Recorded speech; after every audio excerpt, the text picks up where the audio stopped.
Ramogi kamana inya kuom yiero Ramogi TV odhiambo ni an gi geno maduong' ahinya ni odhiambo mari teri makare arwakini machiegni mar yudo weche manyien mag ratil kokalo e Ramogi TV. Odhiambo ma kama nyakwa Ramogi wang'iyo motenore kod weche ma osetimore nyaka ne piny ru nyaka sani mag oting'o weche mag siasa mar duond bura mar ODM mag jiwo godo ndikruok mag oganda mag jokanyo manyien makoro riwore kod duond burano. Odiochieng' ma kawuono ne gintiere Migori kasto ogai mar ODM Raila Odinga odhi weche mag neno opira manigoyo e boma ma Homa Bay. Nyakwa Ramogi kopogore kod mano, report mar komiti ma osebedo ka timo twak e kind Kenya Kwanza kod Azimio bende tinyo gol. Paro mopogore medo wuok. Jatend piny William Ruto siro report ni ka ogai mar Azimio Raila Odinga to wacho ni en owuon pod ok odwa wuoyo wachno. Wan kod magi Nyakwa Ramogi. Twak marwa bende dhi bedo e kinde ma wadhi ng'iyo ni to wach mar lipod ni ang'o ma diponi opande ber mane ma japiny oyudo koso japiny owuok e lwete mane momiyo adhi bedo gi yawuot Luka Ariyo Mulo Junior kaachiel kod Fredrick Okango ma wadhi bedo godo e ratil ma kawuono. Omiyo kamoro amora ma intie adane arwakini machiegni mokwongo wayud thuond weche. They have come up with recommendations. I have seen the recommendations. They are in good stead. All the recommendations they have made, they are practical. Gimane gikuoyo ne giwuoyo cost of living. Magi issue ma Prime Minister da been appointed gango okwada. Jatend Kenya William Ruto opoyo report ma owuok e komiti mancha twak e wi thego Azimio kod Kenya Kwanza kaywak mar jopiny to pod en pek mar ngima. Midhiero mar oula pod nenore ka kwan ji matho bende medore gwenge mag ugwe nam chumbi kod nyandwat mar Kenya. Tumekaa kwa hii shamba lakini miaka yote tumekaa kwa usalama, lakini hii mwaka tu ndio ametuletea maafa. Mwaka jana, mwaka ile ngine mtu yetu watu wawili wakafa tena 2021. Leo ndio hii watu wanne wamekufa. Nonro dhi nyime bang' ka rowere moko ang'wen ne onegi e puodho moro manie kambi mar jolweny manie Eldoret.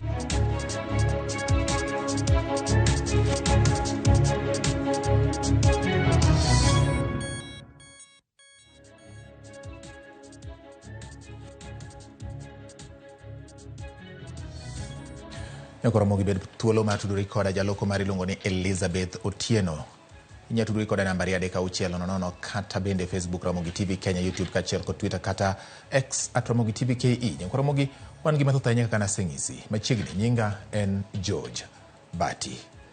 Ratil chakore sane. Koth mapek mamedo chwe pacho ka medo kelo midhiero kamoting'o kethruok mag mwandu kaachiel kod thoe. Ka gwenge ma Makueni jari owito ngimagi kaluwore kod midhiero mar kodh El Nino ka jodak ma Madogo kod Mororo ma yudore e kaunti ma Tana River chunygi omoko bang' pi oula ng'ado apaya matudo kaunti ma Tana River kod Garissa.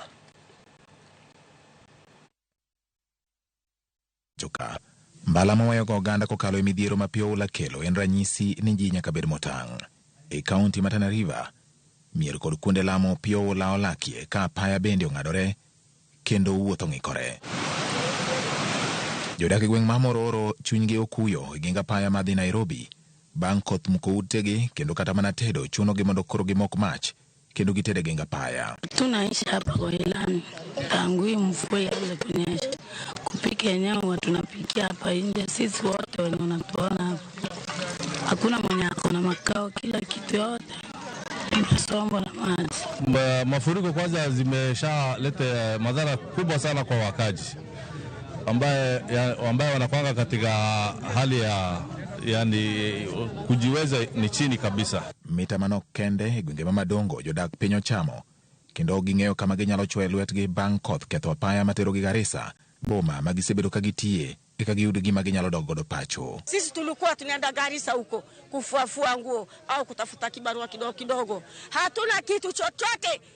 Serikali atusaidie haraka sana. Sisi tumeshamalizika. Wai!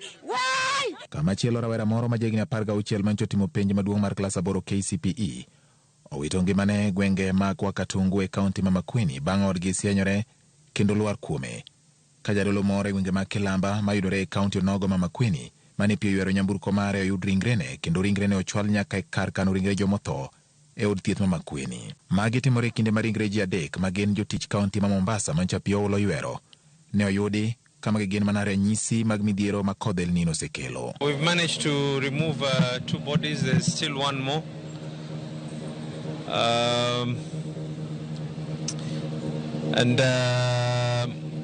One thing is clear, because when they were putting the road, what was coming in was 900 diameter drainage system feeding into a 600.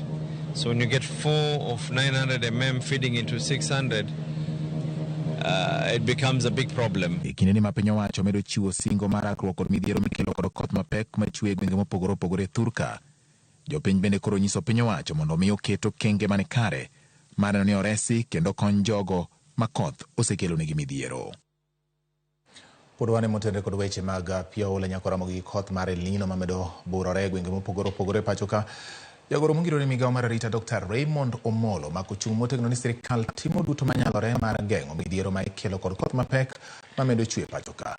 Dr. Omolo manoloso e kanisa ma Mbeka ACK mantiere Bondo e kaunti ma Siaya wacho ni kaunti bende ne kod ting' ne gisiro chenro mag geng'o midhiero mag oula. Ojiwo jopiny mondo ne ni gibedo kuonde ma pioula ok nyal ywarogie.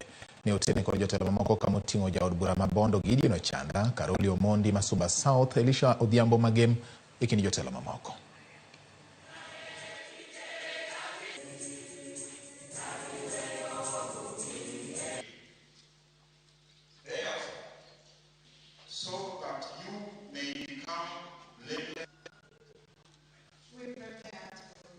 We are experiencing more than average rainfall, what we are calling the El Nino phenomena.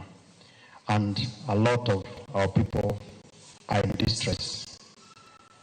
As we do that work, we want to appeal to Kenyans, particularly those who live in the lowlands, that you listen to our government officers. You listen to the instructions so that we move to safer ground as we try to coordinate emergency efforts to support in the distribution of food, in evacuation of people who are marooned. And as we do that, as a national government, the county governments must also do their bit, because we serve the same people. And well-wishers and partners and non-state actors, we are also calling upon you to work together with us. When you're doing budget, all governors factor money for disasters. So it's not the government to give them.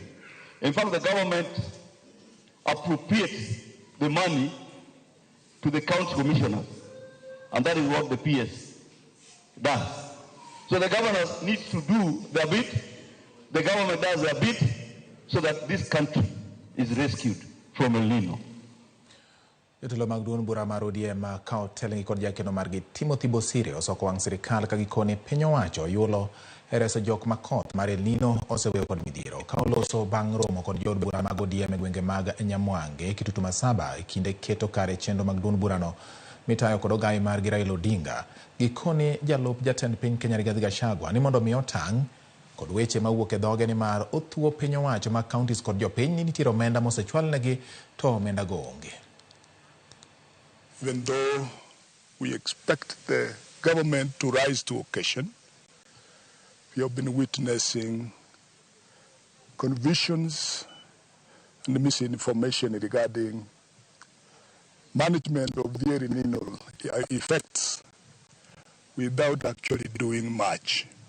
Instead of UDA government resetting the machine so that they rise to occasion, you have seen the contradictions and the misinformation and the conflicts regarding responses to what is happening. You saw the other day the deputy president saying that the central government had already dispatched the resources to counties so as to address the effect of El Nino. But soon after, the governors responded by saying, this is not correct. Resources have not been sent. Only for the deputy to come back and say, they have not sent resources after all. And now you wonder whether there is an effective government in place. Wawere gi motende kod weche mag koth nyakora Ramogi odonjane e weche mag lipot mar twak. Jatend piny William Ruto opoyo lipot manyogol kod komiti mar twak mancha notele kod Kalonzo Musyoka kod Kimani Ichung'wa. Ruto wacho ni sirikal oikore mar keto e tim dwaro mar lipodno matimore ka ng'ur owuok kuom jopiny e wi chal mar lipodno ma ji mamoko neno ka en ma ok mul matut yore mag reso pek mar ngima ma sani diyo jo Kenya. Kaka jafwambo marwa Walter Nyambagalero, jatend Azimio Raila Odinga to wacho ni obiro mana golo pache ka oseneno lipodno. Twak ma jo Kenya osebedo kaluwo kendo rito dwoko mare ma gikone to nyopedhi e nyimgi. Ripot mang'iyo ka bende inyal tiek midhiero mokwako jo Kenya moriwo koda kasigu mar siasa, pek mar ngima e kind mamoko. Ripodno riedo weche bura kachiel kuomgi en mar fwengo pek mar ngima. Kae e kweth mar Kenya Kwanza kod Azimio la Umoja One Kenya Alliance manyocho bede aput mar twak opogore paro kendo ok obedo kod winjruok e wi weche bura mamulo chik mar omenda. Pudno lero ni e ripodni ok giyiere wi dwaro mar duoko chien usuru ma ijuogo kuom mauta kowuok e 16% nyaka 8%. E paro mar kanyakla ma giyiere e wi fwengo pek mar ngima oriwo koda ka duoko chien wuodhe mag jotije sirikal kod 50%, duol marango Sara SRC, ndoso balang' mag jotije sirikal kod 30% e duoko chien usuru miloso kod ndara e kod Sh5 to kod pesa mar mauta mar lita achiel gi Sh3 kuom lita. Gimedo ni od bura mondo olosi chik mabiro keto pok maromre mag kaunti kod 20% kowuok e 15%. Kamitino yiere mar neno ni otim nonro mar yiero 2022 e chuogo duol mar IEBC e yo makende mabiro neno ni commissioners mag yiero kokalo aput mar jochiko ma ok jabiro kaka ne ochan. Bende komitino mar twak omedo thuolo mar chwalo ng'ur mag yiero e dong maduong' ma Supreme e kod ndalo 21 kowuok e ndalo 14. Kamitino dwaro ni chike mamulo yiero minyal chuogi matin e dweche 18 kapok ochopo tarik mar yiero mondo chak tich e yiero maluwo mar igano. E wi twak mag pesa mag dongruok, kamitino yiere ni mondo od bura oketie chik mar omenda madhi kuonde chung ute bura, omenda mar NGCDF to kod ngaf kanyakla kod pesa mag dongo wards. E kendo chikno biro chiwo thuolo ne Senate mar goyo kogno kaka pesa gotiyo.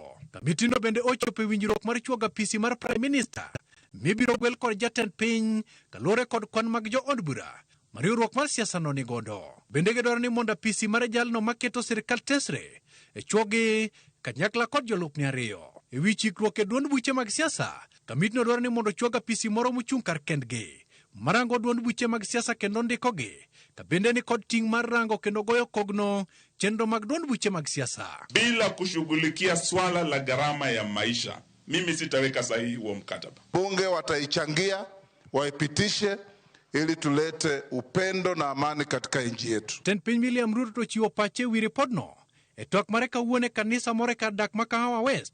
Opoyo ripodno kendo singo ni sirikal oikore mar keto e tim dwaro mar ripodno manyocho telne kod Kalonzo Musyoka kanyakla kod Kimani Ichung'wa. Na hiyo mapendekezo yote wametoa ni sawa.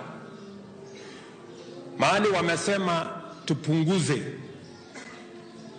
gharama ya serikali, ile watu wanaenda safari, ile watu wamesema ipunguzwe by 30%.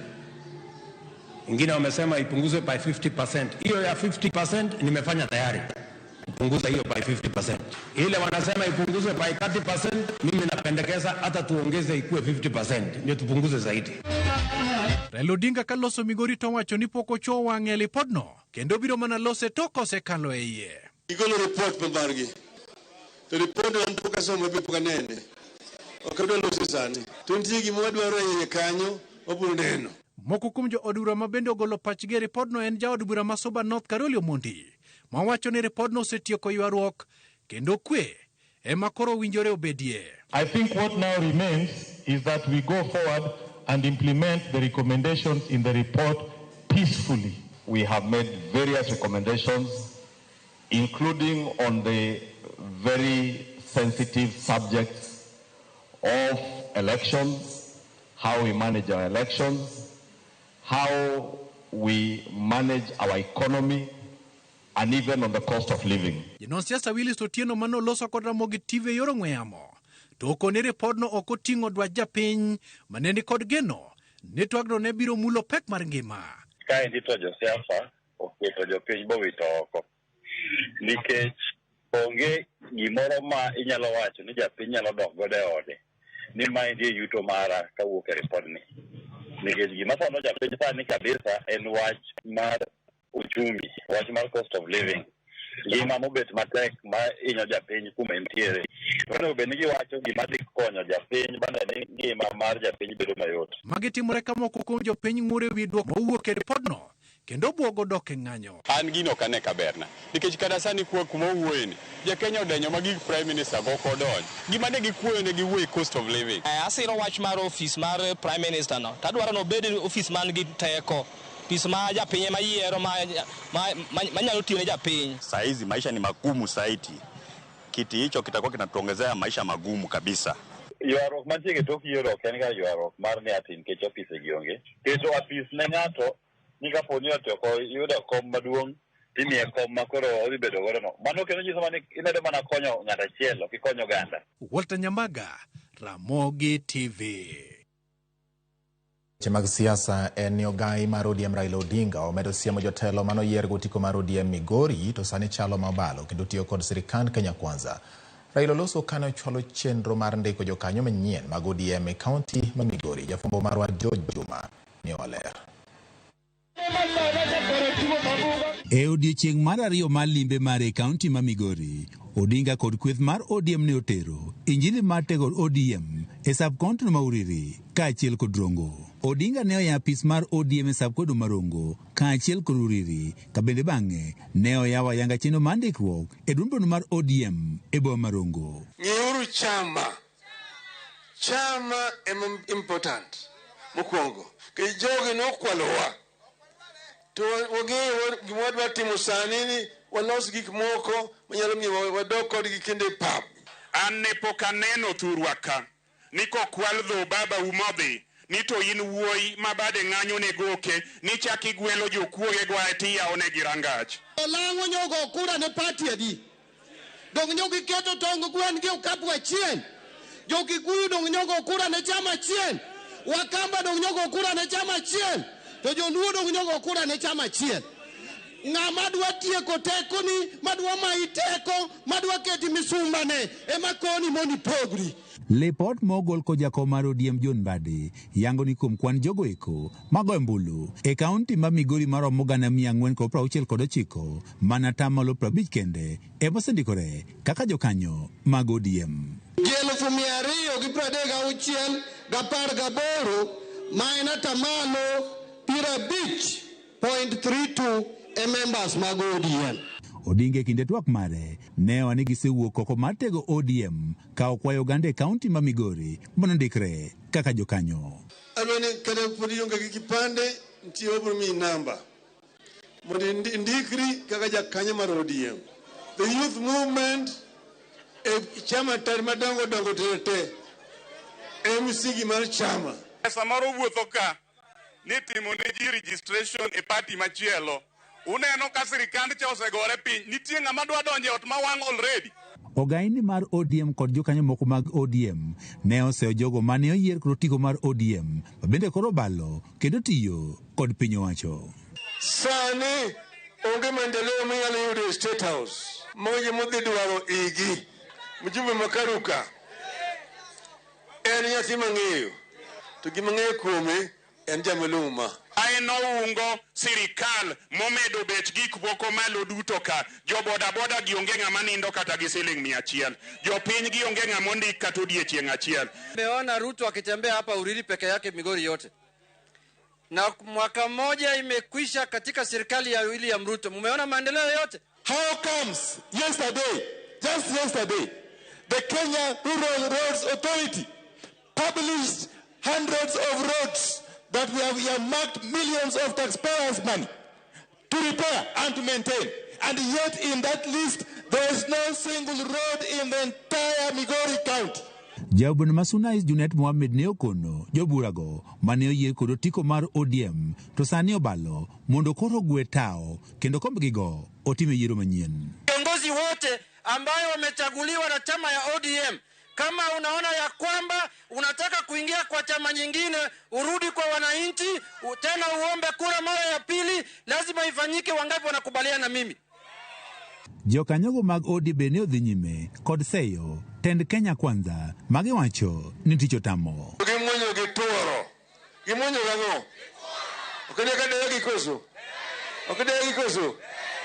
Kisika niyo ni wayudo gimoro ka onge ka ayudo gulu manono higa chiel mangima ang'o misekete guluno. Kubani osuru emimedo.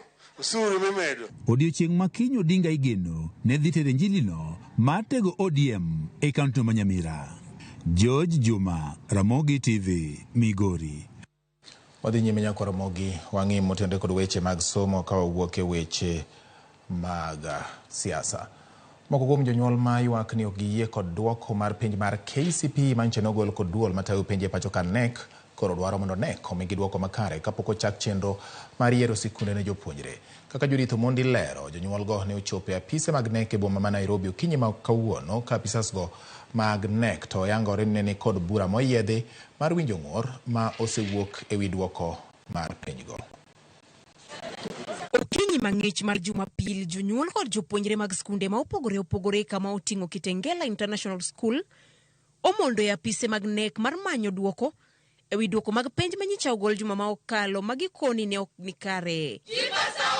Jonyuol koni duoko mane giyudo ok gin mek jopuonjre gi kendo gidwaro adiera makende. We truly believe that those do not reflect the abilities of our kids. We are 100% sure those are not our results.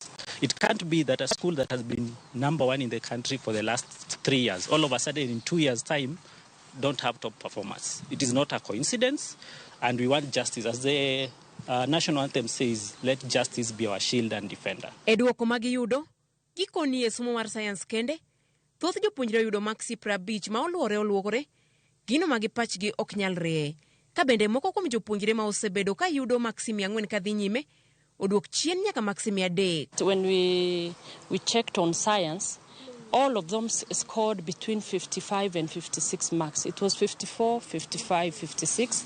Then it is repeated again, 54, 55, 56. I think that is not...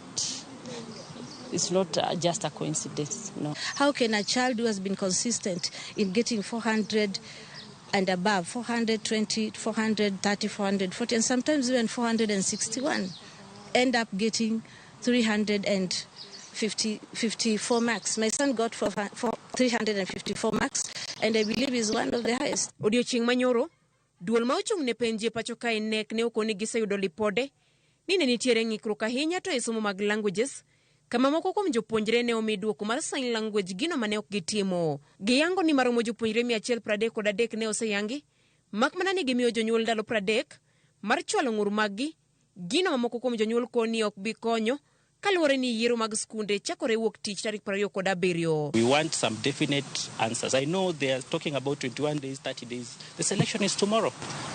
How will these guys get justice if we get the letter in 21 days?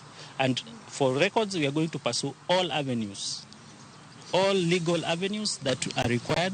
That's why we are diplomatic people, we are sensible, we are coming with, you've seen, these are reasonable people. We are not here out of the blue. We just want our justice for our kids and ourselves. Moko kuom skunde ma osechwalo barupe gi ne NEC ma otenore gi duoko go, oriwo Moi Primary School Kabarak, e kind mamoko. NEC ne nikod aputo odiochieng' ma kawuono mar twak e wi wechegi, mak mana ni jofwambo ne ok oyienegi donjo. Judith Omondi, Ramogi TV.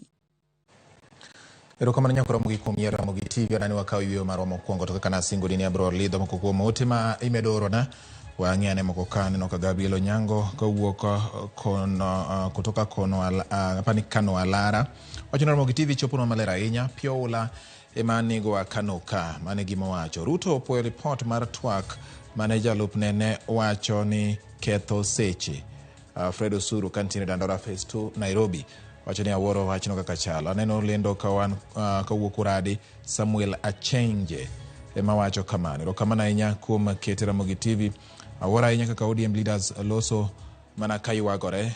Elda Mugambo wacho kamano. Makamu to wacho ni en orito wach mabiro wuok mogai mar Azimio Raila Odinga yu wach mar lipodno omiyo gie sani to pod oywa birek matin nyaka chieng' Raila Odinga losi. Yiena mondo mi akaw yweyo kanya kwa Ramogi kaduogo to pod wan gi mathoth weche manyien mag ratil parne bang'e to anu ka yawuot luo Fredrick Okango kachiel kod Omulo Junior osedonjo kendo wabiro twak kodgi mana bang' weche manyien. Kik idhi mabor.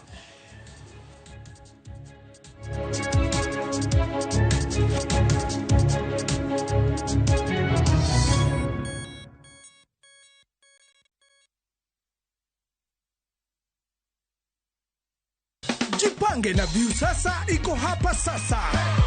Jishindie maelfu ya pesa kila siku kwa kutazama content kupitia View sasa kwa shilingi 50 pekee. Kuna mshindi wa shilingi 1,100 kila siku, 1,500 kila wiki na mshindi wa grand prize ya shilingi milioni 3 cash money. Kushiriki, piga *487*3#. Chagua Jipange na View sasa. Kisha chagua video package, ujipatie points na uongeze uwezekano wako wa kushinda mamilioni. Hakuna kudownload au kusubscribe. Unaenda tu nywe. Jipange ushinde mamilioni na View sasa. Mamilioni. Sheria na masharti kutumika. Imeidhinishwa na BCLB number 2978. Donge wiyoni nen maralum. Moken rangi maralum. Karanyalo bitu ni walali yao. Mike, kama wantie ni onge tado mawira lum yao. Mos jilalga nikech odni tindo lokre. Mike, udini ber manade ni wan. Ero kamano, podela na witado mar Cover Max machoncha. Nyewa bati mar Cover Max, okem na witado. Rangi madak na lubura, ka okolokre, kendo en kod waranti. Kisekri mar gedo, abiro teri kum dila mar MRM. Ka isetio kod mabati mar Cover Max, to weche mag gedo iloro chuth. Cover Max en quality product mawuok mabati Rolling Mills. Sasa kwa thao moja tu unaweza pata third party cover for your private motor vehicle valid for 30 days. Say goodbye to expensive motor vehicle insurance. Pata bima kutoka Direct Line Assurance. Kujisajili, bonyeza *487#. Weka namba plate ya gari yako, ID namba yako, email address yako na ulipe thao moja tu. And your digital cover will be sent to you instantly. Collect your sticker at your nearest Total service station. Dial *487# upate third party motor insurance valid for 30 days. Pap, ni thao tu.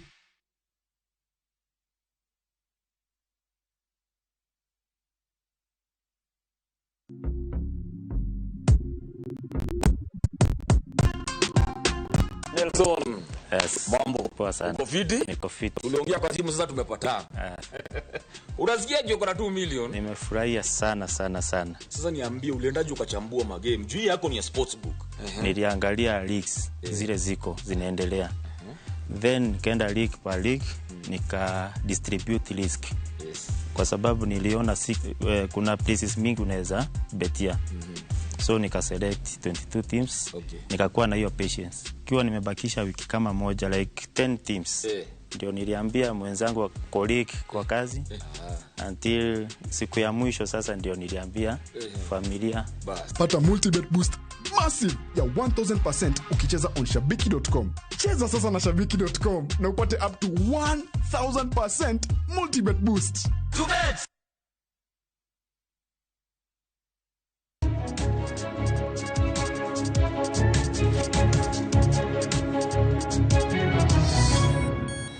Machiegni kendo nyakura Ramogi kuyo kwako gweng' ma Kamagute kaunti ma Uasin Gishu bang' ji 4 negi puodho moro mar kambi jolweny ma Moi Barracks. Jogweng' nogolo ywak kendo dwaro ng'eyo gima okelo nek mag rowerego ka tend obila to yango ni gidhi nyime kod nonro. Jachung weche marwa Ken Muga ni oler mathoth. E chal mar wache gweng' ma Kamagut mayudore gweng' ma Tarbo e kaunti ma Uasin Gishu. E puodhoni, ringre rawere moko adek ne okwany ka gisetho.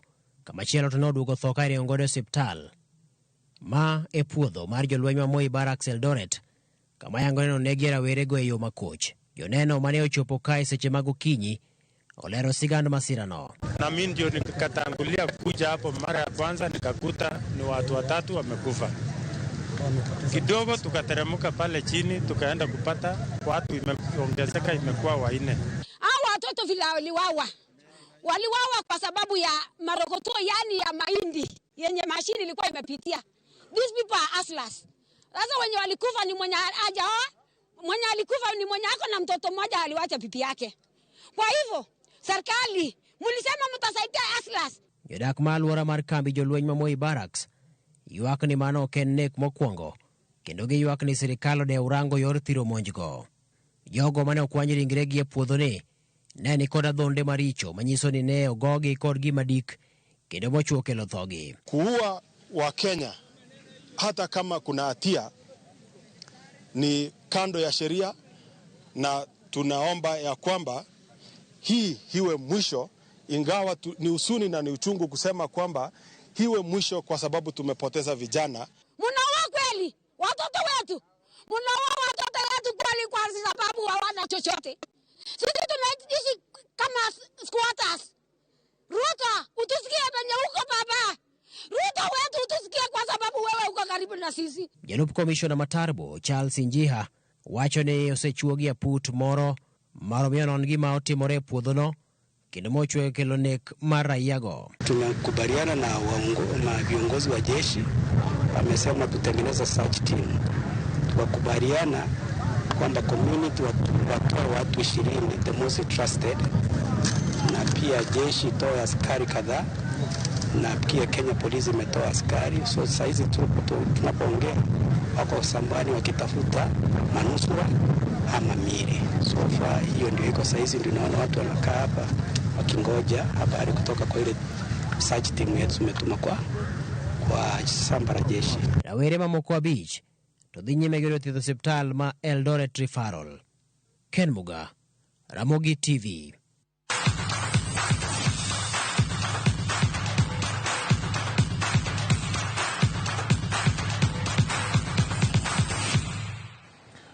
Odonjo weche mag tuke. Jaloch nyadi 20 lig maduong' ma pacho ka KPL Gor Mahia oloyo klab mar Moroni Youth gonde 2-0 e tugo mano bagi alap mar Raila Odinga Stadium e kaunti ma Homa Bay.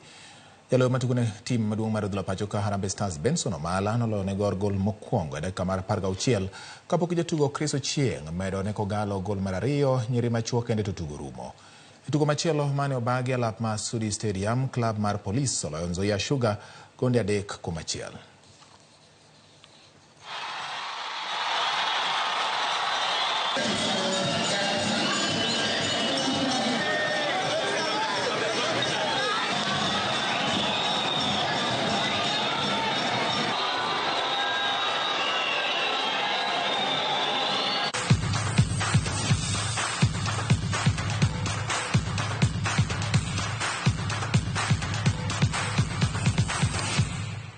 Erokamano nyako Ramogi, thuolo mar weche manyien orumo gi kanyo. Kata kamano ka duogo to wadonje twak achiel kachiel yawuot luo anyisi no sedonjo ka kendo wadang'yo to report mar twak mar thik omiyo jopiny ang'o mane wach mawan godo. Jotelo moko sekwede, moko bende riwe lwedo. Nyinga en George Bati, jaloko mar obedo Elizabeth Otieno. Warom kendo mana bang' thuolo machuok kende twak mar ratil.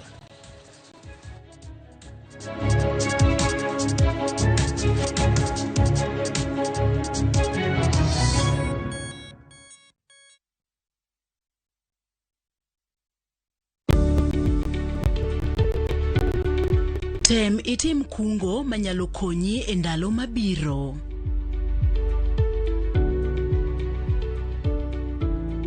KCB ni yetu. KCB ni yangu. KCB is mine. KCB ni yetu.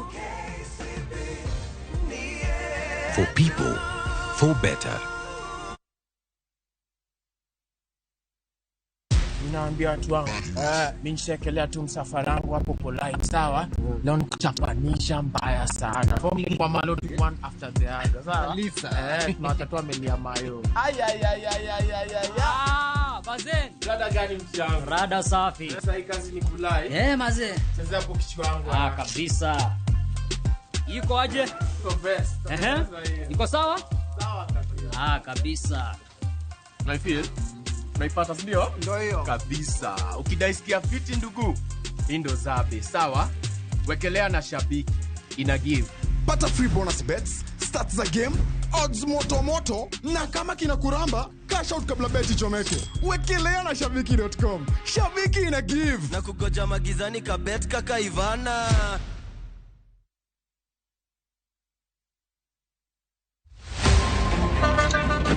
Tuanze kulipa kadi sasa. Na kadi ni cashless. Umesema tunaweka pale? Na kwa ile namba. Mimi niko na cash. Nisaidie hiyo do na namba yako ya simu. Na kusort. Hebu nishow hiyo process. This festive season, safiri salama. Form ni digital. Kama wewe ni abiria wa matatu, iwe safari fupi au ndefu, hakikisha umelipa nauli yako ukitumia form za kidijitali. Hakikisha umepata risiti yako kwa simu yako in case kuna issue na unahitaji kulipwa na insurer. Risiti yako, yani your digital receipt, ndio ushahidi wako. Mambo ni digital.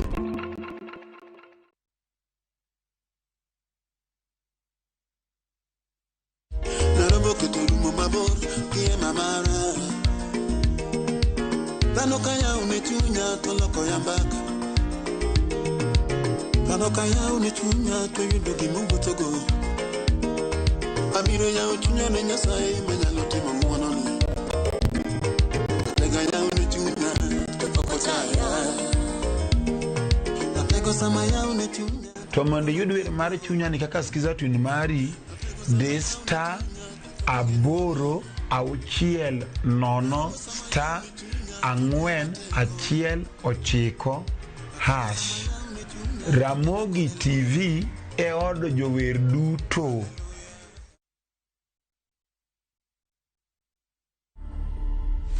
Explain the justification for the continued use of corporal punishment. I think my life has been very colorful, lots of twists and turns, nothing that I've ever expected. I never expected to go blind, to be honest, when I was young. When I was a teenager, I never expected to work at the BBC in the UK. I never expected to become, a nationally acclaimed award-winning singer, songwriter. And I never expected to become a politician. That's when I went to an ophthalmologist, and then they told me something is wrong. It's not natural how your eyesight is declining year in, year out. So they did some tests. After a few tests, then I was diagnosed officially with glaucoma.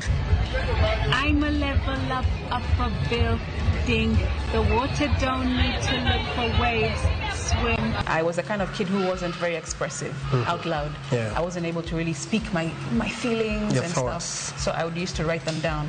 And from there, having that sort of skill set, I then realized that if you just put some music to a bit of poetry, it's basically a song. Yeah. To watch this story and more, download the Citizen Digital app today. Citizen Digital.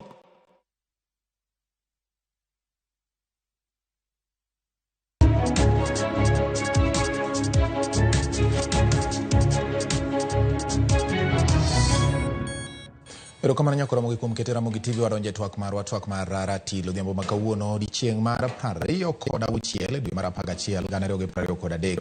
Adani mondo koro wadonja ne twak mar rwakni machiegni ma samoro kokiriwre gi Ramogi TV sani twak mar Ratil ochakore. An ka gi yawuot ariyo ma okwelo kendo aparo ni gisebedo ka giyiengo Ratil ka ahinya. Odiechieng' makawuono koro giyiengo Ratil gi wach mar report mar twak ma osebedo ka dhi nyime. Par ni ma en twak ma oganda jo Kenya mathoth ne nigo godo gigeno ni dipo ka omulo gigo manomiyo oganda jo Kenya dhi e ndara kendo gima tek miyo jopiny dhi e ndara ni sirikal ni oyo kama koro rieko kodwa ne tok ne kare. Bang' ka noket teko e lwet jotelo mondo gitimane twak gilalre, jopiny bende okawo pachgi e kidienje mopogore opogore. Gikone ogolo report makoro moko kuom jotelo mag Azimio la Umoja One Kenya ma oting'o Martha Karua, oting'o Eugene Wamalwa, wacho ni gin giwegi ok gibi rwako report no. Raila Odinga to wacho ni en owuon obiro golo pache bang' koseneno report mosome mong'eye. Jatend piny William Ruto odiechieng' makawuono ka en e od lamo moro gwenge ma Kahawa Nairobi, owacho ni en owuon to rwako report no kendo onyiso jood bura ni koro twagie kowacho ni nitiere gik moko ma bende nosetimo ma report no chako golo. Miyo gie sani anani wanaje twak machiegni ahinya e twak SG mane ka luongi ga ngeni na lemoni en SG kadhi mbele iluongo ni Frederico Kano machiegni. Erokamano George. Omulo Junior machiegni. Erokamano George. Mano gin ya mabindo chung'ne weche mag siasa idundo buche magintiere gin directors mag weche mag siasa. Koro miyo kinyo kalungo gi kamano gin joma dhi director gi lemo ma idhogo gichiegni bedo jotend duond buche mag siasa pacho ka un gi parono kaka Nyasaye biro pango to omulo ng'eni osiepna kabisa kaka pime. Yes. Aneno ma kochomo rwaraka kocha. Na winjo ka jomoko puodhe rwaraka. Odwaka opiny kono. Chal kamano. Okay, omulo mano ta winja koro anakia. Omulo bro wacho no ka en adieri ka toyo. Wadonje ne wach mar report mar Nadco. Jopiny wacho ni giwuok gi lwetgi. jopiny wacho ni giwuok gi lwetgi. Omulo japiny wuok gi lwete lipodni nikech ka ging'iye gin kaka ging'iye to gin giwacho ni chal ka gima otu kodwa tumecheswa. Erokamano George Bati, kendo amor kaka okango lemona, to an gima ng'eyo ni an pok awuoyo, lakini en masewinjo ka ji ukuodhe wach Lang'ata. Koro en mosekalo mos. Koro kamano nitie, ka gimiya tiket, to dang'eno gibe miya, to walemo ne embo miya tiket. Waduge wach mar Natco. Yes. Wan kaka wan kichako ng'iyo ni ang'o manokelo wach mar dialogue ne ji odhi e pap. To gimiyo kango gino dhi e pap mokwongo ne giwacho ni mondo yaw server. Namba 2 ne giwacho wach mar IEBC. Mane gima nikech mane e tutu mar wach. Kendo giduogi wacho wach cost of living. To ng'eni ma oduogo mana baadaye ka koro gidhi e pap. To kane ji owinjore ma koro ji odhi obet kacha, jopiny noyie gi wachno nikech okelo kwe, ji ok odhi e pap, ji ok ogore. Koro okango gi kano simudo nyoyo magi madho nyuka, magi chamo allowance ma wamiyogi. Gimiyowa report, to kendo report no kana ng'iye okete kidienje 5. Kidienje 5 gimiluongo ni thematic areas. Wan kaka Kenya Kwanza wayiego. Nikech king'iyo wach mar electoral justice, giwacho ni gidhi timo audit, lakini audit no giwacho ni server. Giwacho ni gidhi timo evaluation. Gidhi ng'iyo ni process no notime nade. Namba 2, giwacho ni wach moro mar Supreme Court cha. Gidwa tere uoge 14 days odhi 21 days. Mano nyiso ni koro nanore ne ji rikni time no tin. Koro dwa no migi time magi ji prepare papers magi dhi ge court. Giduogi wacho ni panel mayiero IBC cha gigole ji 7 gitere ji 9. Mano gima giwacho wache electoral justice. Kiduogi wache constitutional funds kech ing'eni magi gik makonyo jopiny. Kik ji wacho ni gigo konyo jopiny. Negotiation mane nitie ni mar jopiny. Wacho ni NGCF cha, CDF cha, idwa kete sharia, mwakonyo ga jopiny mimiyo ga ji jobasari cha. Wacho Senator Oversight Fund. Senator bedo ka ywak ni ging'iyo governors gionge pesa. Wacho World Development Fund. NCS bedo ka ywak gigore gi governors mondo migi tenders ani koro fund dhi bedo award kacha. Wach ngaf mag minegi nitie kacha. Magi bedo dhi bedo entreche katiba. Kiduoge wach mar offices, state offices. Kama pogora kodgi. Wan wacho ni wa create office, a piece mar opposition leader. Nok wacho ni gimed deputies 2. Nikech mano dhi bedo garama ne jopiny. Opposition leaders office ok bedo created ne ng'ato. Nyiso ni sani wadhi riwore gi pinje mose develop. Mantiere gi ng'amo win gi ng'amo ko win. To ng'amo ko win ni ok bede ndara. En ng'ama nigi office michulo gi jopiny, michulo gi taxpayers money. Matije en keto government tesre. Mano milestone kendo office no ok dhi interfere gi parliament. Matieni leader majority minority cha. En be polo dhi timo tije parliament. To office ni dhi bedo oko. Koro kama apogora kodgi itemo wacho ni ma office of the minority unje bed ni tiyo kod office of the official opposition leader. Gisumore paro kamano. Koro kama koro apogora kodgi ni offices 2 ma koro gidwa create gi.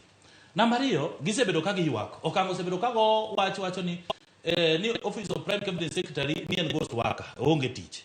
Koro giketo nwago nikech onge katiba. Onge katiba. Ne executive order. Koro giketo nwago e katiba. Koro dhi bedo prime minister. Tok ni en mar Musalia. Ng'at machielo be biro bedo go office no. Okay. Koro kendo gima konyo jopiny ni amendment idhi tim article 203 section 2 mawacho equitable sharing of national revenue. Ng'ene katiba wacho ni at least 15 atamalo 15. Sani koro giduoke atamalo 20, lakini wan kaka Kenya Kwanza nwasetere atamalo 30. Koro mano nyiso ni mano progress nikech gini idhimi. Gidwa ni mondo koro functions te obed devolve. Alright. Koro wan wanyisa atemo mulo ne jopiny, lakini wan kaka wang'iye ni report ni kunyalo kelo kwe.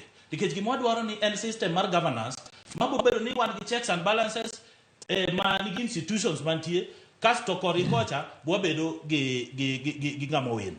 Then mogik wach mar discipline. Okango gini ncho wacho ni gidwa deal gi ji kata ncho pango kako dwa deal gi jalamo gi jomoko man ncho di state house. Lakini koro gime gi propose giketo independence. Opoko wacho wach mag. Giketo independence mar gigolo ORP picha ma iluongo ni mar regulate political parties cha. Koro gikelo independent regulate political parties regulatory authority. Koro mano nyiso ni en gima independent mabro ng'eyo wach fund gi wach political, lakini ok gimulo wach sheria kaka idil gi ng'ama wuok e party ni odhi gi party ni. Koro mano e gik ma giweyo. Then cost of living mancha gi ywago cha, kendo mano e gima muhimu. Ncha giluongo Ndung'u ma CS mochung' ne weche mag omenda.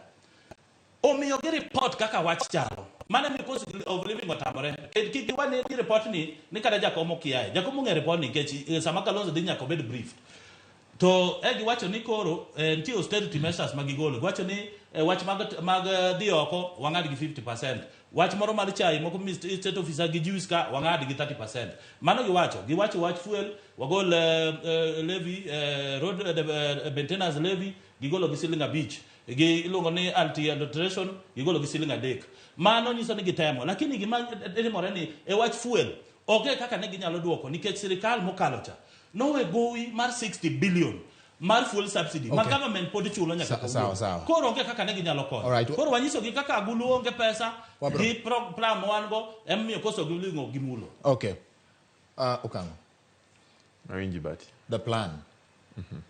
Mane Kenya Kwanza ni godo. Twak chopo ka. And twag ni but the conchiel no wacho ni Kenya Kwanza ne osebedo koluwore gi the plan. Mane gin godo. Miyo nengo man gi mane idho malo. Jopiny ywak ni samoro dipo ka gini odwa dewo mana weche mag siasa gi lemo mag siasa gi kombe gi ofise to kodewo gima ne miyo japiny wuok dhi e ndara koketo sufria e wiye kowacho ni ngima tek kendo onge kaka onyalo keto pesa. Erokamano George.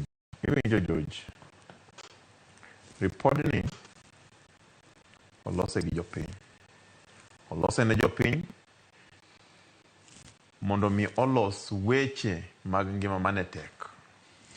To kane committee ni no form gi parliament. To parliament kano forme to jo committee no dio kelo gimiluongo ni framework agreement. Ranon weche kaka gidhi tiyo. To e framework agreement kacha ne ntiere section wacho ni jopiny kaka omulo gini inyalo luongi mondo mi gi paro. Jogi nobedo gi bura 42. Mano negotiators kende. To technical team gi secretariat noromo nyadidegni. To king'iyo weche abich mane committee nonego ng'i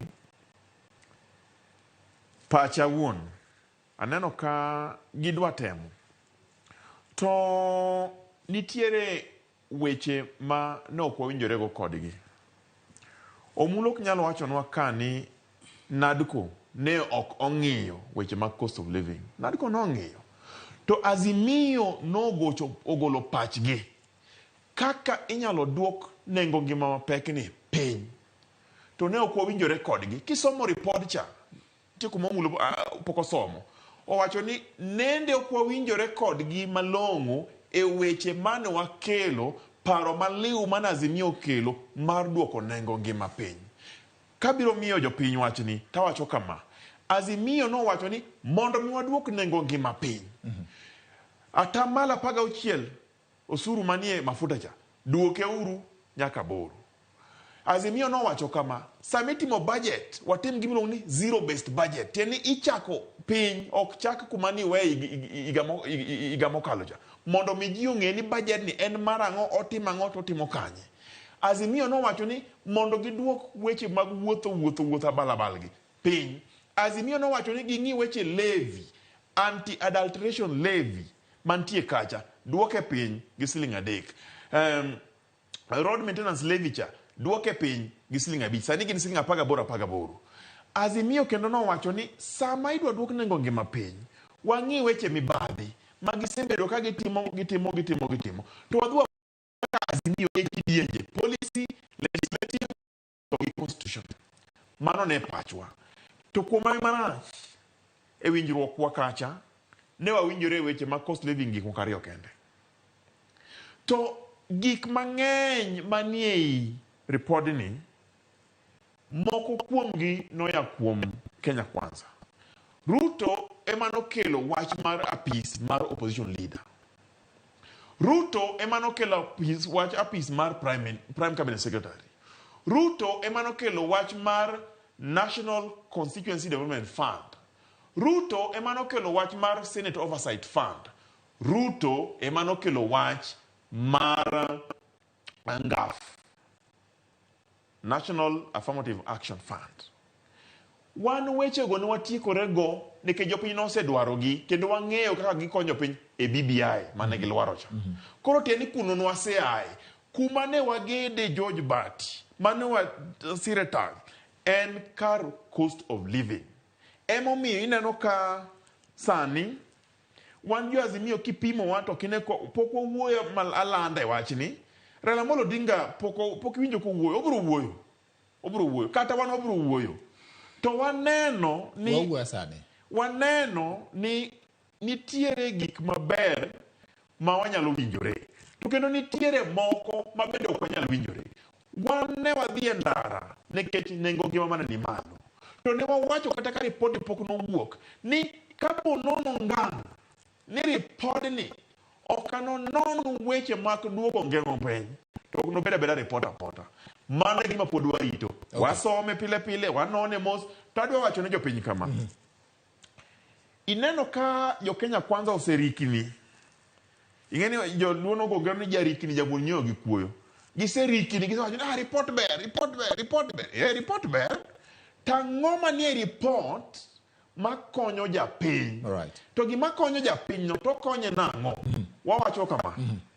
Report mar NADCO ne wariwore Kenya Kwanza gi Azimio to gi stakeholders mamoko maoko, experts maoko nobiro ndung' ma en CS mar Treasury kano luonge to nowacho ni IMF gi World Bank gi jogi ka ose advise gi ni mane yo magidhi luwo. To nwakono gi ni jo Institute of Economic Council ma Kenya ka to jo rawera miluongo ni bwana miluongo ni Bilo Kero mabeja economics mongirore to gi joma moko owacho ni kumuluwo ni biro kethonu ne gitamore winjowa. Koro wan wawacho ni reporter osewuok, jopiny osome, to wan mbele ka kaka Azimio wabiro nyiso jowa to gi jo Kenya ni to report ni pachwa en mane.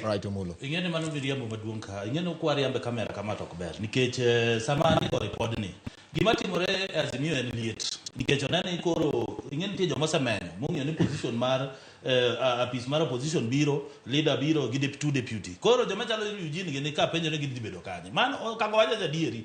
Wan wasemiyo gi nikech kane Ruto propose gimiyo Ruto no propose apis mar opposition leader.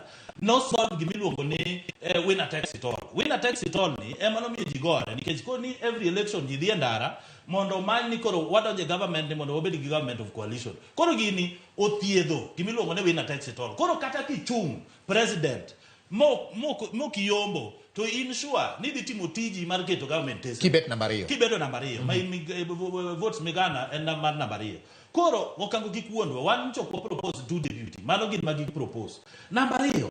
Okango wachacha die ni onge economist moro mano o advice ki nikech king'iyo wach economy wach economy otek en iluongo ni hard nut to crack nikech mokwongo Jubilee serikal mokalo cha ing'eni pend chike constitution mane jopiny okalo 2010 en expensive opek nikech mondo implement dwaro pesa kae emidwa miyo governors pesa kae emidwa chulo judiciary kae emantie constitutional offices kae emidwa Kenya Kwanza dwano mondo o implement gimoro amora te mane gichiko jo Kenya. Koro nyiso ni Ruto nigi choices ariyo.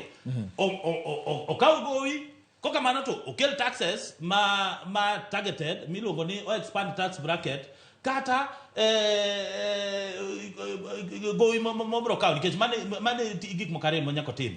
Mokwongo king'iyo wach gowi Jubilee nokaw gimiluongo ni commercial loan, expensive loan. Commercial loan mano nyiso ni en loan mimi at 12% atamala 12 tichule bang' higni 5. Koro kan wayudo gowi gi gowi mantie ka billion miochiko mano pending bill 9 trillion mano gowi mar Kenya mokaw through commercial denigo aya 60 billion prauchiel mano wach full subsidy billion 4 mano wach mar maize subsidy magina ne Millers dwaro aya dugi eurobond billion 2 mano dollars ingeni same wachulo gowi oko wachulo gi in dollars koro nyiso ni National Reserve mar Central Bank onge pesa koro kana giseng'eyo mano Ntie measures ma government osekelo ma biro konyo ngima dok piny. Mano gima nyaka ging'e. Okay. Offices gi. Magi weche miwacho. Jopiny wacho ni samoro, jopiny samoro nyalo neno ni gini odok ne jotelo. Nikech kwa wacho ni nengo mar ngima, wach ni anti-adulteration mag weche mag fuel, duok piny gi siling 3, road maintenance levy, duok piny gi siling 5, ne gin siling 18 kuom ranyisi, moro dhi dong 13, moro dong 15. Ma dwa konyo japiny nade, nikech ma wacho ni koro wa save siling 8 kende, 5 med adek en 8. Wacho ni kuom levy 2 go, wa save mana siling 8 kende. Joma tiyo gi mauta nyalo bet ni ng'eny kuom ranyisi, to ma ok hie gima ne japiny paro ni nengo mar ngima dhi. Kaso report ni wacho kama okang'o. Ne oter kuonde mane ji ok nyal winjore. Ne ogai mar Azimio kod William Ruto. Ogai mar Kenya Kwanza. Ogai mar Kenya Kwanza, William Ruto. Mondo ging'iyane. Iparo ni ka bende dhi kelo winjruok mondo duok piny nengo mar ngima kaka ne japiny dwaro. Kapok wadhi kanyo, Bati, ayie kodi nikech iwacho gima ler. Jopiny ne nigi geno. To jopiny ne nigi geno nikech Azimio no se go proposal mar kuma takecha kuma yorecha nekech no komnyere kod giwacho ni GMF onyiso ni ma kaka gidwarani to wan manyiso se consult bende gi economy mamoko ma pachi gi opogore gi mato giwacho ni mondo mi waduok nengo ngima piny nyaka watim 1 2 3 4 5 nyaka 10 gidagi donginjo kaka gigo ka gidagi to kata kapok wadhi kanyo. Yes. Framework agreement wacho ni report ni kose lose titere bunge. Kiny report ni bro dhi bunge kiny. Jokisumu wangi for adoption and implementation. To kapok odhi kuno ogai mar Azimio Raila Amolo Odinga biro bedo kode. Ogai mar Kenya Kwanza biro bedo kode. To bende report framework cha wacho ni kanitiere ni weche moko ma ok wawinjore. Yes. Miluongo ni contentious weche go kendo itero ne ogai arioka mondo ng'e ni to kai itimo nang'o.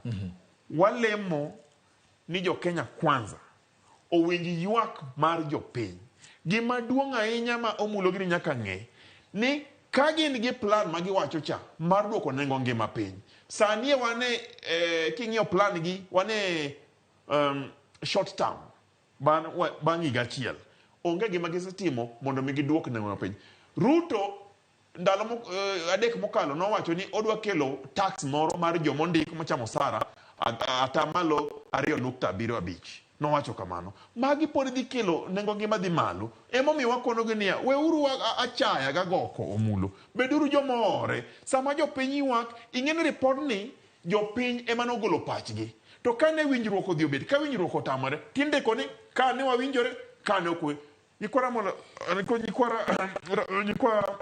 Ramogi adwa nyisou kuma ne ok wawinjore en kar cost of living nengo ngima man malo ni kanyo ne Azimio gi Kenya Kwanza no ko winjore. Azimio ne nigi paro bati maduong' mar duoko nengo ngima piny. Sani nengo ngima en wach fuel kiketo osuru mar atamala 16 odhi bedo malo kadi duoke gi 50% atamalo 50 nyaka atamala 8 ne dhi duoko ng'emo piny gitamoro nekech kache magina ne giyude pesa to japiny to hinyore mogik omulo ing'eni nyaka kikwariam ne jopiny nikech okango gi ne wacho ni ne ok gidhi sign report cha nikech wach cost of living okango pok onyiso jopiny ni gina proposal mane ging'e wach cost of living proposal mane gin go mar chulo gowi magiweyo oting'o osigo mar jo Kenya ing'eni kikwariambe kane gin magigolo press ma Kalonzo ochung' ka to Kichungu ochung' ka onge kaka Kalonzo gine okango gini nyalo bedo committee cha moko brief opposition leader mano miriambo nikech ni ogidwar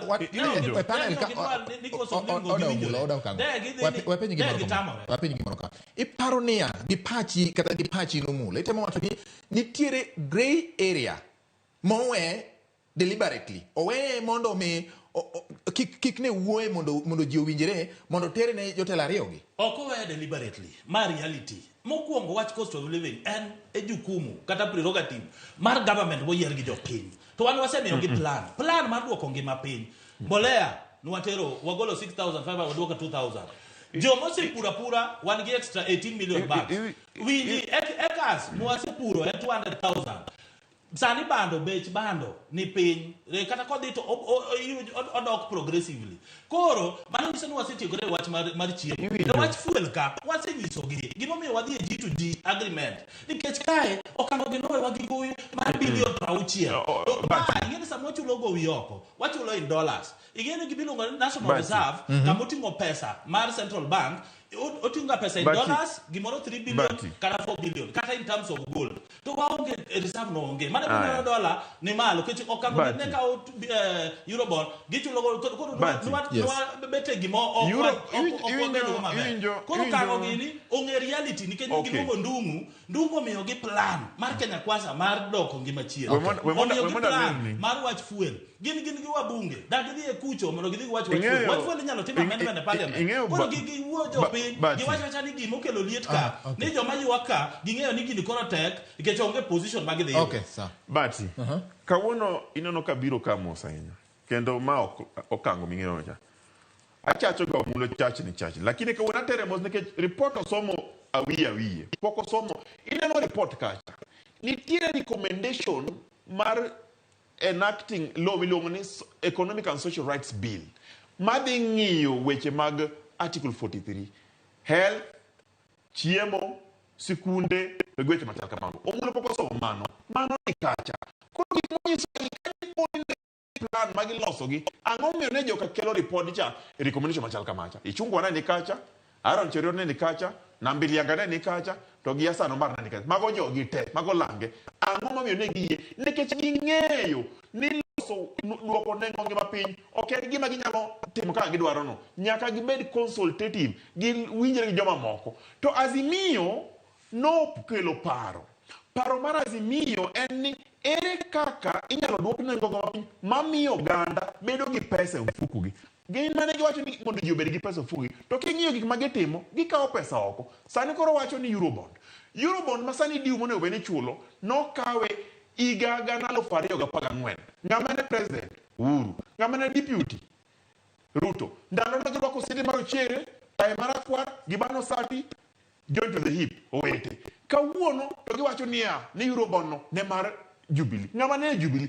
gine mane gini e Jubilee koro gichul gowi no mos ka gi smile ka gi nyiero namba 2 wang'eyo ni nikechara da we report ni ji mang'eny biro wuoyo openjo ni owacho ni ne wawacho ni okwabi keto kokwa nikech luor ni samoro jomoko dhi wito okwabi keto kokwa ka onge cost of living mana dier ne wawacho ni ka onge cost of living madhi konyo oganda wan okwabi keto kokwa kora dwa penje miya report mineno kane jo okete kokgi ka diponi ingo ikete mesa ka namba 2 wan pokwa wacho ni report rach report ber gimwa wacho report osegol report en pages 296 en gi paragraph 820 isome mos kiwinje mandi gi Marela Molo Odinga timo sani pod osome mos osome mbele ka to wabiro bedo gi buchwa to wacho ni report ni gik mane wadwar ne jopiny be wayudo koso kwa yudo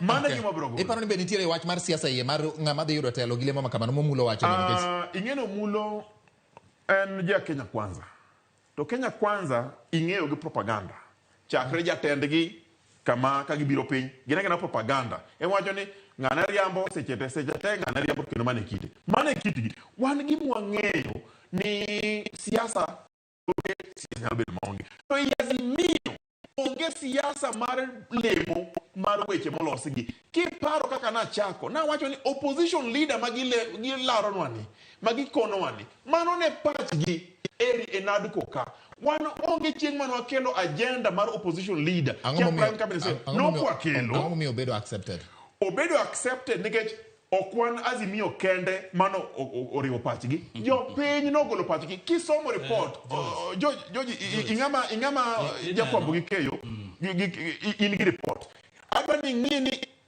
wach mar opposition leader gi prime cabinet secretary ji adi manogolo pachgi ichak kotu stakeholder opogore Azimio Kenya Kwanza ibiro yudo ka nitiere ji 270 mogolo pachgi e wachno ok en azimio kende to ka report iketo tiwacho niya jopiny idwa penjo koso penjo apenjo kango ng'eyo kik wadajo Kenya kokango gini nowuok oko ma ji odhi e kara okango gini ne dwa ni mondo savo yaw mano indike report owacho evaluation onge saba miyaw namba ariyo okango gini owacho ni gine wache gine ne wache cost of living sani koro struggle nikech ong'eyo the reality nikech onge gima biro bedo okango wacho report ni Kisungu chani bago what is evaluation then ing'iyo inono wechego kaka notimore evaluation of the process anyalo somo nu gini ada somo nu gini wasom nu kizungu ka wachako ka kama en number di number electoral justice and related matters. The first agenda. Audit of 2022 electoral process. NARCO has recommended evaluation of the 2022 electoral process. Mano number 1 subsection watch ni also watch ni team evaluation no batut koro process never change English mantie kan koro ka kange ni ya ne ki wuod jo piny gini gisefeli negotiation gi ke wan ka wacho ni wan wakelo peace mar opposition leader gito deputy ariyo go ne giwinjo ka ruto wacho iwinjo bat koro liet ndie jo ma igi ma igi muoro gidi bede koyo ni ingene an expensive budget mare iwinjo electoral governance system market what change kendo dibedo mare awinji omulo wuoyo koparo niya ni opposition leader no nyaka bed mana marwa king'iyo ni wacho ni mondo kel deputy ariyo jopinye mowacho to gi jogi kata mana in kama ne pachgi kama ne pachgi ere kaka pachgi wachako kawo to wamedo mano nok pachwa to nwawinjogi wabe giwinjowa gik manowacho mano un deputies ariyo dipenji chungwa dipenji chungwa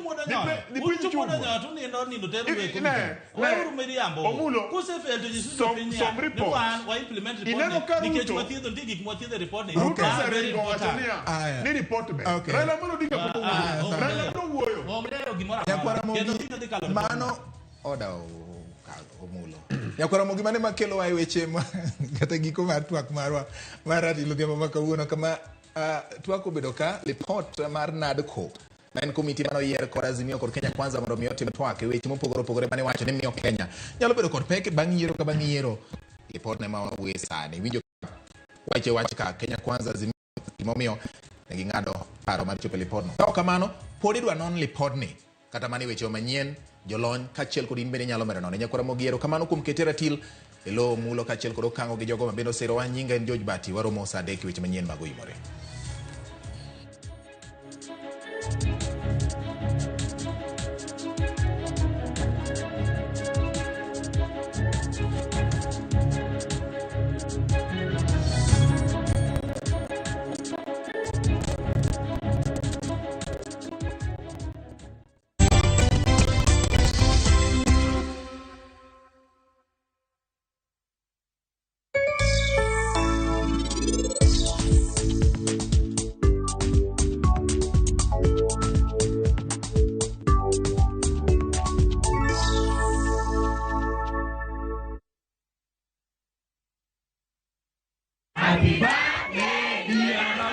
Higni ariyo nyaka ne wabie yamo. Joneno magwa osebedo jokorwa ahinya. Kaka yorwa mar goyo erokamano e kindegi duto, warwakie chenro mar thieth maonge chudo.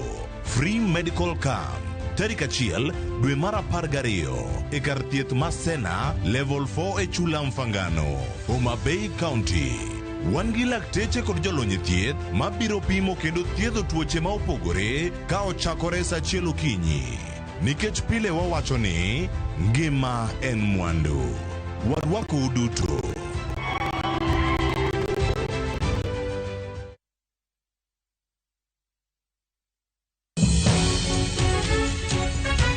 got my cancer when I was 16. I explained to the doctors, they told me that it's just adolescence, I'm just maturing. We see cancer even in 1-day-old babies. Angoma kelo cancer. To be thieth mare nitie. 50% of cancer treatment is information. To e okang mane. The doctor tells you go and look for $1 million. You have no choice. Be in jatuo mar cancer. Kata jatuo mane otony e thieth mar cancer. Cancer e kuku mar wach. Dweni achiel kachiel e Ramogi TV. Tich adek tarik 29 dwe mar 11 higa mar 2023. Kik bai.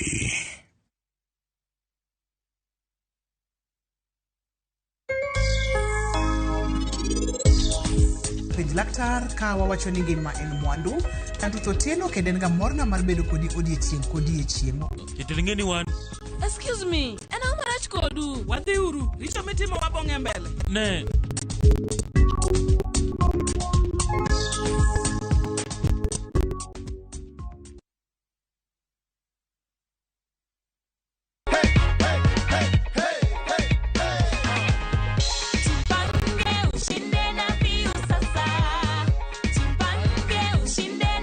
Nataka kuwajulisha na kuinsist kwamba we will only call our winners through the number 0709-767-000. That is 0709-767-000.